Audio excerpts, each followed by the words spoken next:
बिस्मिल्लाहिर्रहमानिर्रहीम। अस्सलाम वालेकुम दोस्तों, कैसे हो आप सब? उम्मीद करता हूँ आप सब ठीक होंगे। Welcome back to the new video and welcome back to the channel literature coverage. आओ लिटरेचर पढ़ें। दोस्तों, आज की इस वीडियो में हम लोग सिल्विया प्लैथ की एक और पोएम पढ़ने जा रहे हैं जिसका नेम है लेडी लाजरस। सिल्विया प्लैथ जो है वो एक अमेरिकन कन्फेशनल पोएट थी।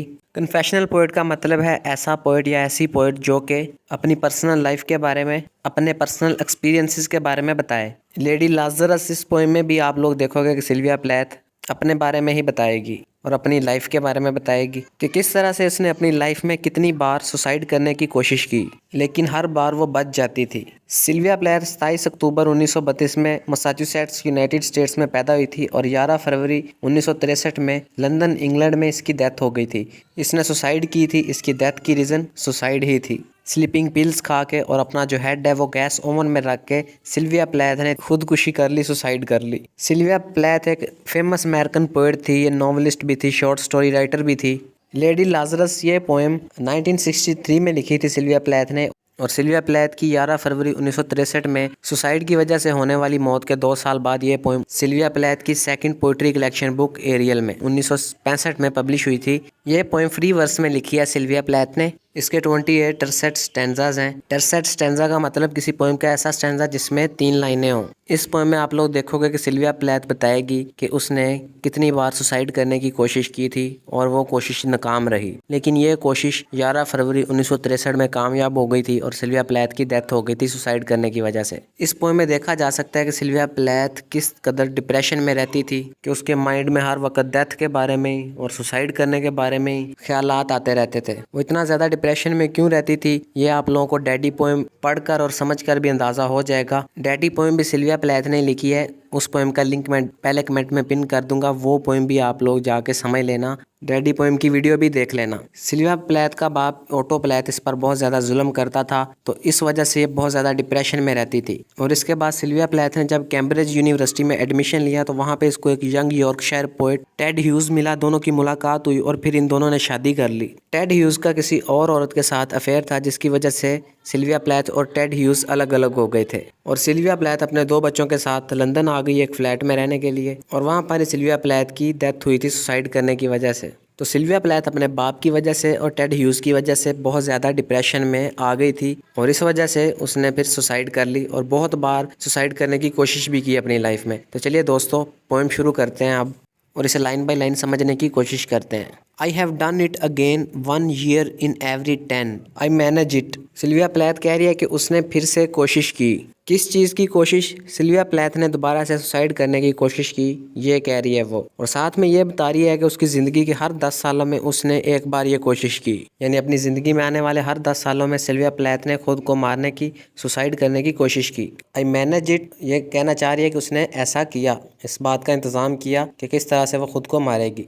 दोस्तों, जो लेडी लाजरस है ना, इसके बारे में बाइबल में ये लिखा हुआ है कि इसकी डेथ हो गई थी और जीसस क्राइस्ट ने फिर इसको दोबारा ज़िंदा किया था। और सिल्विया प्लैथ ने अपनी पोएम का टाइटल लेडी लाजरस इसलिए रखा है क्योंकि इस पोएम में वो बताएगी कि उसकी लाइफ भी कुछ ऐसी ही है कि जिसमें वो मरने की बार बार कोशिश करती है, लेकिन फिर से वो बच जाती है, यानी मौत के मुंह में जाते जाते बच जाती है। जब ये सुसाइड करने की कोशिश करती है अपनी तरफ से, तो पूरी कोशिश करती है कि इस बार ये मर जाएगी, लेकिन फिर कोई ना कोई इसके रिश्तेदार या फिर कोई दूसरे लोग इसको हॉस्पिटल वगैरह लेके जाते हैं, तो इसकी जान बच जाती है सिल्विया प्लैथ की। वो एक डायलॉग था ना, मौत को छू के टक से वापस, ऐसा ही कुछ समझ लें। लेकिन आखिरकार फिर सिल्विया प्लैथ कामयाब हो गई खुद को मारने में, खुदकुशी करने में, सुसाइड करने में, और 11 फरवरी 1963 को इसकी डेथ हो गई थी सुसाइड की वजह से ही। A sort of walking miracle, चलते फिरते ये एक बड़ी हैरान कर देने वाली बात है। My skin bright as Nazi lampshade. Sylvia Plath कह रही है कि उसकी जो स्किन है वो इतनी चमकदार है जैसे कि नाजी लोगों के लैम्प शेड चमकदार हैं। दोस्तों, ऐसा कहा जाता है कि वर्ल्ड वार 2 में जो नाजी ग्रुप था, इस ग्रुप के साथ हिटलर भी शामिल था, ये लोग यहूदियों की जो स्किन है ना उसे उतार कर उससे लैंप शेड बनाते थे, यानी कि लैंप का कवर बनाते थे यहूदियों की खाल उतार कर, उन स्किन उतार कर। तो सिल्विया प्लैथ कह रही है उसकी स्किन इतनी ही ब्राइट है, इतनी ही चमक रही है जैसे कि नाजी लोगों के जो लैंप शेड हैं वो चमक रहे हैं। My right foot a paperweight. Adolf Hitler और नाजी ग्रुप, इन लोगों ने यहूदियों को मार के उनके जो सर थे ना उनको पेपर वेट की तरह यूज़ किया था। पेपर वेट का मतलब ये है कि पेपर्स के ऊपर एक चीज़ रख दो जिसकी वजह से पेपर्स जो हैं वो बिखरे ना, वो एक जगह पर टिके रहें। तो सिल्विया प्लैथ कह रही है उसका जो राइट फुट है वो एक पेपर वेट की तरह है, माई फेस अ फीचरलेस। और सिल्विया प्लैथ कह रही है कि उसके चेहरे पर अब कोई भी खास बात नहीं रही, यानी कि उसके चेहरे पर अब उदासी है, उसके चेहरे पर दुख दिखाई दे रहा है, कोई भी खुशी नहीं है उसके फेस पर। फाइन ज्यू लाइनन, इसका मतलब है कि एक ऐसा कपड़ा जिसमें लेडी लाजरस को लपेटा गया था उसको दफनाने से पहले। और ऐसा भी कहा जाता है कि जीसस क्राइस्ट की बॉडी को दफनाने से पहले इसी कपड़े के साथ लपेटा गया था, ज्यू लाइनन जिसे कहा गया है यहाँ पे। तो सिल्विया प्लैथ ये कह रही है कि वो एक तरह से मरी हुई है और उसकी बॉडी जो है उसके टुकड़े टुकड़े करके उसको नाजी लैम्प शेड्स के तौर पर यूज़ किया जा रहा है, उसको पेपर वेट्स के तौर पर यूज़ किया जा रहा है। जो उसका फेस है वो फीचरलेस हो गया है। और यहाँ पे ज्यू लाइनन का मतलब ये है कि सिल्विया प्लैथ ये बात बोल रही है कि वो ऑलरेडी मर चुकी है, या उसे ये फील हो रहा है कि वो मर चुकी है। और फीचरलेस फेस का ये भी मतलब हो सकता है कि सिल्विया प्लैथ ने अपनी आइडेंटिटी खो दी है, अपनी पहचान खो दी है, अब उसको हजूम में कोई भी पहचान नहीं पा रहा। Peel off the napkin O my enemy do I terrify, Sylvia Plath कह रही है कि ओ मेरे दुश्मनों, मेरे मुंह से ये कपड़ा हटाओ और मुझे जानने की कोशिश करो और फिर मुझे बताओ क्या मैं डरावनी लगती हूँ, क्या मैं खौफनाक हूँ अंदर से। यहाँ पे सिल्विया प्लैथ शो करवाना चाह रही है कि उसके अंदर इतना ज़्यादा डिप्रेशन है, वो इतनी ज़्यादा दुखी है कि अगर कोई उसके अंदर झांक कर उसको देखने की कोशिश करेगा, उसको जानने की कोशिश करेगा तो वो खुद डर जाएगा, क्योंकि सिल्विया प्लैथ खुद इतनी ज़्यादा डरावनी है। इसलिए वो कह रही है कि एक बार कपड़ा हटा के देखो उसके चेहरे से, या फिर उसको एक बार जानकर देखो। The nose the eye pits the full set of teeth, यहाँ पर सिल्विया प्लैथ मौत के बाद की कंडीशन बता रही है कि जब इंसान मर जाता है तो उसकी डेड बॉडी जो है उसमें जो उसकी नाक होती है गलने सड़ने के बाद वाज़ह तौर पर दिखाई देती है, आंखों में जो है वो गड़े दिखाई देते हैं, या कह लें आंखों में होल हो जाते हैं जब बॉडी गल सड़ जाती है, एक dead body. The full set of teeth, और बॉडी के गलने सड़ने के बाद जो दांत हैं वो वाज़ह तौर पर दिखाई देते हैं। The sour breath will vanish in a day, तो डेड बॉडी से आने वाली एक बुरी सी स्मेल जो है वो जल्द ही एक दिन में ख़त्म हो जाएगी। Soon soon the flesh the grave cave ate will be, इंसान के जिस्म पे जो गोश्त होता है कब्र में जाने के बाद वो गोश्त भी गल सड़ जाता है जल्दी, यानी कब्र जो है वो इंसान का जो फ्लैश है, इंसान का जो गोश्त है वो खा जाती है। At home on me and I a smiling women, अब देखें अचानक से सिल्विया प्लैथ डेथ की बातें करते करते लाइफ की बातें करना शुरू हो गई है। वो कहती है कि वो घर पर है और एक हंसी मुस्कुराती औरत है। I am only 30 and like the cat I have 9 times to die, Sylvia Plath बता रही है कि वो सिर्फ 30 साल की है और वो एक ऐसी बिल्ली की तरह है जिसने 9 बार मरने की कोशिश की, यानी सिल्विया प्लैथ को मरने के लिए काफ़ी सारी कोशिशें करनी पड़ेंगी तब जाके उसकी डेथ होगी, इसलिए वो सुसाइड की काफ़ी कोशिशें कर चुकी है। वो बताती है दिस इज़ नंबर 3, ये तीसरी बार है जब सिल्विया प्लैथ ने सुसाइड करने की कोशिश की, वो खुद बता रही है। What a trash to annihilate each decade, हर 10 सालों में खुद को मारने की कोशिश करना, खुद को तबाह करने की कोशिश करना ज़ाया और बेकार ही गया, क्योंकि जब सिल्विया प्लैथ सुसाइड करने की कोशिश करती है तो वो ज़िंदा बच जाती है। और वो कह रही है कि सुसाइड करना और ख़ुद को तबाह करना हर 10 सालों में, हर डेकेड में वेस्ट ही जा रहा है, क्योंकि वो सुसाइड करती है और फिर से बच जाती है। व्हाट अ मिलियन फिलामेंट्स, यहाँ पे सिल्विया प्लैथ अपनी बॉडी की बात कर रही है जिसमें लाखों की तादाद में फिलामेंट्स हैं, एक तरह के धागे होते हैं ये जो कि मसल्स में पाए जाते हैं। The peanut crunching crowd shoves into see, और सिल्विया प्लैथ को देखने के लिए जो पीनट क्रंचिंग क्राउड है, जो हजूम है, वो लगा हुआ है और लोग एक दूसरे को धक्के मार रहे हैं, एक दूसरे को पुश कर रहे हैं। Then unwrap me hand and foot, जो लिबास, जो कपड़े एक डेड बॉडी को पहनाए जाते हैं वो अब उतर गए हैं सिल्विया प्लैथ के हाथों और पैरों से, यानी सिल्विया प्लैथ ने अपनी तरफ से सुसाइड कर ली, अपने आप को मार लिया और बहुत सारे लोग उसको देखने के लिए जमा हो गए। लेकिन फिर क्या हुआ, सिल्विया प्लैथ मरी नहीं, वो जिंदा ही थी। The big striptease gentlemen ladies, तो सिल्विया प्लैथ ने सुसाइड करने की कोशिश की, फिर वो जिंदा बच गई। उसको जब होश आया तो इसके इर्द गिर्द मर्द भी थे और औरतें भी थी, जो कि इसके दुख में शामिल होने के लिए नहीं आए थे बल्कि इंजॉय करने के लिए आए थे, जैसा कि उनको ये कोई खेल लग रहा हो और वो इससे बहुत लुत्फ अंदोज हो रहे हों। तभी तो हजूम लग गया सिल्विया प्लैथ के इर्द गिर्द लोगों का। These are my hands my knees I may be skin and bone, nevertheless I am the same identical woman. Sylvia Plath यहाँ पे कह रही है उसको जब होश आया तो उसने देखा उसके हाथ भी वही हैं, उसके घुटने भी वही हैं, उसकी बॉडी पर स्किन भी है, हड्डियां भी हैं उसकी बॉडी में। अरे ये क्या, वो तो वही पहले वाली औरत ही है। सिल्विया प्लैथ कह रही है कि जब उसने सुसाइड करने की कोशिश की और सुसाइड करने के बाद जब उसको होश आया तो उसने देखा वो तो पहले जैसी ही है, कोई तब्दीली नहीं आई, उसकी स्किन, उसकी बोन्स, उसके हाथ, उसके घुटने वही पुराने ही हैं। जैसे पहले हुआ करते थे, और सुसाइड की कोशिश करने के बाद जब उसको होश आया अब भी वैसे के वैसे ही हैं। The first time it happened I was 10, it was an incident. Sylvia Plath अपनी लाइफ में हुए एक एक्सपीरियंस के बारे में बता रही है। जब सिल्विया प्लैथ की एज 10 साल थी कि तब वो मरने लगी थी, यानी कोई एक्सीडेंट हो गया होगा। तो पहली बार तो हादसाती तौर पर वो मरने लगी थी लेकिन बच गई। The second time I meant to last it out and not come back at all. फिर सिल्विया प्लैथ बता रही है कि दूसरी बार उसने खुद अपने हाथों से खुद को मारने की कोशिश की, और उसकी ये ख्वाहिश थी कि अब वो दोबारा वापस ना आए इस दुनिया में, वो मर ही जाए। वो इस दुनिया में वापस नहीं आना चाहती थी, वो चाहती थी कि वो मर जाए, इसलिए उसने सुसाइड की थी दूसरी बार, यानी सुसाइड की कोशिश की। I rocked shut as a sea shell. दूसरी बार सुसाइड करने की जब सिल्विया प्लैथ ने कोशिश की तो तब उसने खुद को ऐसे बंद कर लिया जैसे कोई सी शेल हो। एक सी शेल की तरह उसने खुद को बंद कर लिया, यानी अपनी तरफ से सिल्विया प्लैथ को लगा कि वो मर चुकी है। They had to call and pick the worms off me like sticky pearls. Sylvia Plath बेहोशी की हालत में थी तो लोग उसको बुला रहे थे, उसको उठा रहे थे, जो चाहते थे कि सिल्विया प्लैथ बच जाए। वो लोग सिल्विया प्लैथ को आवाजें दे रहे थे, और सिल्विया प्लैथ के ऊपर जो कीड़े जमा हो गए थे सिल्विया प्लैथ की बॉडी को खाने के लिए, उन कीड़ों को ऐसे उठा रहे थे वो लोग जैसे वो कीड़े उनके लिए कोई मोती हों। Dying is an art like everything else. मुख्तलिफ दूसरे फन और आर्ट्स की तरह मरना भी एक किस्म का आर्ट और फन है सिल्विया प्लैथ के लिए। मरने को वो आर्ट इस वजह से कह रही है क्योंकि खुद वो इतनी बार मरने की कोशिश कर चुकी है, खुद को मारने की कोशिश कर चुकी है, सुसाइड करने की कोशिश कर चुकी है, जिसकी वजह से सिल्विया प्लैथ को ऐसे लग रहा है कि मरना एक फन है। क्योंकि बहुत बार वो सुसाइड करने की कोशिश करके, खुद को मारने की कोशिश करके इस काम में माहिर हो गई है, खुद को मारने में माहिर हो गई है, तो उसके लिए मरना एक फ़न है, जैसे कि दूसरे काफ़ी सारे फ़न होते हैं। I do it exceptionally well. Sylvia Plath कह रही है कि जितनी अच्छी तरह से वो खुद को मार सकती है, इतनी अच्छी तरह से कोई और नहीं खुद को मार सकता।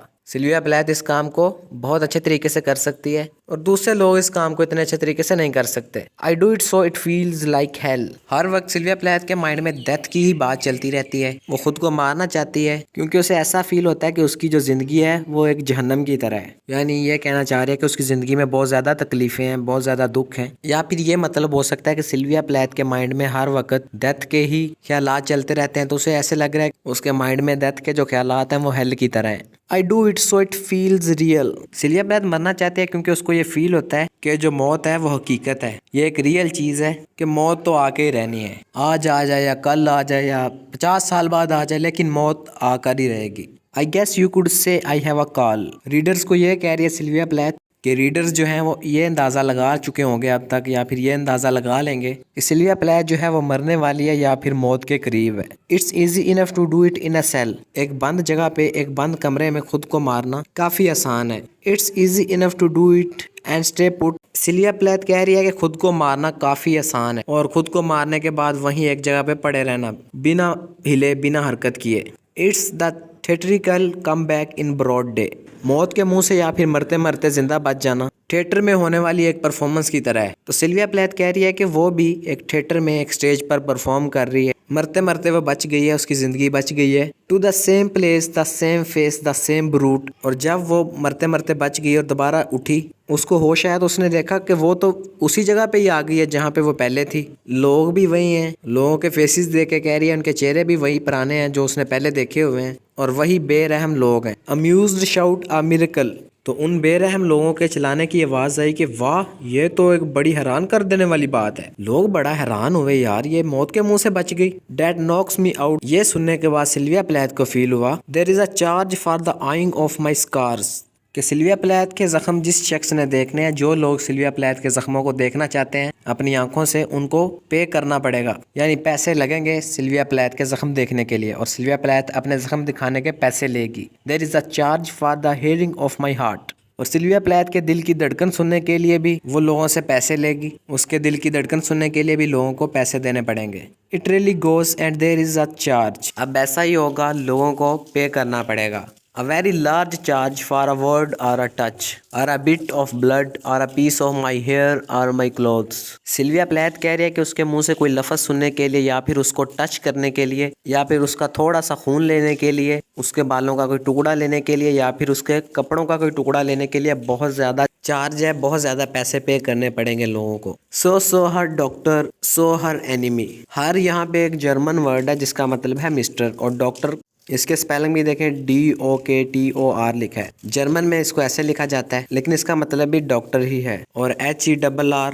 हर इसका मतलब है मिस्टर। सिल्विया प्लैथ कह रही है कि उसका जो डॉक्टर है ना, वही उसका दुश्मन है, जो कि सिल्विया प्लैथ का ट्रीटमेंट कर देता है और पूरी कोशिश करता है कि सिल्विया प्लैथ की जान बच जाए। और फिर जब सिल्विया प्लैथ की जान बच जाती है तो सिल्विया प्लैथ कह रही है कि वो डॉक्टर ही उसका दुश्मन है, क्योंकि असल में वो तो मरना चाहती है, लेकिन डॉक्टर उसको बचाने की कोशिश करता है और सिल्विया प्लैथ की जान बच जाती है। I am your opus. Sylvia Plath कह रही है कि वो कोई एक लिटरेरी वर्क या फिर म्यूजिकल वर्क की तरह है। I am your valuable the pure gold baby that melts to a shriek. यहाँ पे सिल्विया प्लैथ कह रही है कि वो गोल्ड की तरह है, जो कि आग पर पिघलता है और इस गोल्ड के पिघलने से एक चीख निकलती है। I turn and burn, do not think I underestimate your great concern. Sylvia Plath कह रही है कि वो वापस आई और जली, वो बर्न हुई। और सिल्विया प्लैथ कह रही है कि वो उन लोगों के इस बड़े मकसद को कम नहीं समझ रही। यहाँ पे दोस्तों होलोकास्ट की ही बात कर रही है सिल्विया प्लैथ कि किस तरह से नाजी ग्रुप और अडोल्फ हिटलर ने, जो कि जर्मन्स थे, इन लोगों ने यहूदियों को मारा, उनको कत्ल किया, उनको जलाया। और जो पीछे डॉक्टर की बात कर रही थी सिल्विया प्लैथ, वो डॉक्टर भी नाजी ग्रुप का डॉक्टर था, ये कहना चाह रही है सिल्विया प्लैथ। और नाजी ग्रुप के जो डॉक्टर्स थे वो क्या करते थे, जो जख्मी यहूदी होते थे उनको बचा लेते थे ताकि उनको और अजियत दी जाए, ये कहना चाह रही है सिल्विया प्लैथ। और एक मतलब ये भी है कि जो नाजी ग्रुप था, ये लोग यहूदियों को उनके सामान के समेत ही जला देते थे और बाद में जो सोना वगैरह मिलता था उनको वो उठा लेते थे उस आग में से। और सिल्विया प्लैथ ये भी कहना चाह रही है कि जो डॉक्टर थे नाजी ग्रुप के, वो सिल्विया प्लैथ को ऐसे ट्रीट करते थे कि लोग आए, लोग पे करें, सिल्विया प्लैथ को देखें और जो मुनाफा है वो डॉक्टर कमा लेते थे। इसलिए वो खुद को प्योर गोल्ड बेबी कह रही है और वैल्यूएबल कह रही है कि नाजी ग्रुप को और उस ग्रुप के डॉक्टर से उनको तो फ़ायदा ही हो रहा था ना। यानी सिल्विया प्लैथ कह रही है कि यहूदियों को बहुत मारा, कत्ल किया नाजी ग्रुप ने, जर्मन्स ने, अडोल्फ हिटलर ने, उनका साजो सामान छीन लिया और उन लोगों को कत्ल किया यहूदियों को। और सिल्विया प्लैथ ये भी कह रही है कि वो उन लोगों के मकसद को, इस बड़े मकसद को कम नहीं समझ रही। जो नाजी ग्रुप के लोग हैं वो ये ना सोचें कि सिल्विया प्लैथ उनके मकसद को कम समझ रही है। यहाँ पे फिर से सिल्विया प्लैथ खुद को एक यहूदी की तरह पेश कर रही है, जिस पर जर्मन्स और नाजी ग्रुप वाले जुल्म कर रहे हैं। Ash ash you poke and stir, flesh bone there is nothing there. जब नाजी ग्रुप और अडोल्फ हिटलर इन लोगों ने यहूदियों को, ज्यूज को जला दिया, उसके बाद सिर्फ राख ही बची, ऐश ही बची, और ना कोई हड्डी बची, ना कोई गोश्त बचा इंसानों के जिस्म पर। और सिल्विया प्लैथ भी खुद को एक जीव कह रही है, तो वो कह रही है उसको जला दिया गया और उसके जिस्म पर फिर कोई गोश्त नहीं बचा, उसके जिस्म में कोई हड्डी नहीं बची, सब कुछ जल गया। A cake of soap, a wedding ring, a gold filling. यहूदियों की जो राख थी उसको जर्मन्स ने सोप बनाने के लिए इस्तेमाल किया था और उस राख में एक वेडिंग रिंग मिली और कुछ गोल्ड की चीज़ें मिली, या कह लें थोड़ा सोना मिला। यानी उस राख को इधर उधर किया तो जर्मन्स को यहूदियों के जले हुए जिस्म की राख में से कुछ सोना मिला, एक वेडिंग रिंग भी मिली। आखिरी लाइंस में सिल्विया प्लैथ कह रही है कि वो इस ऐश से, इस राख से उठेगी, दोबारा से उसके जो बाल हैं वो रेड कलर के होंगे और वो हवा की तरह आदमियों को खाना शुरू कर देगी। यहाँ पर क्लासिकल मैथोलॉजी की बात कर रही है सिल्विया प्लैथ के। फीनिक्स एक किस्म का बर्ड था जो कि जल गया था और वो दोबारा से राख से जिंदा हो गया था। तो सिल्विया प्लैथ को लगता है कि जो आदमी है ना वही उसके दुश्मन है और वो जलने के बाद राख से दोबारा उठेगी और आदमियों से, नाजी ग्रुप से, जर्मन से अपना बदला लेगी। दोस्तों, Lady Lazarus poem Sylvia Plath के राइटिंग स्टाइल को भी शो करती है। उम्मीद करता हूँ आप लोगों को ये पोएम समझ आई होगी। आज की वीडियो यहीं पे एंड करते हैं।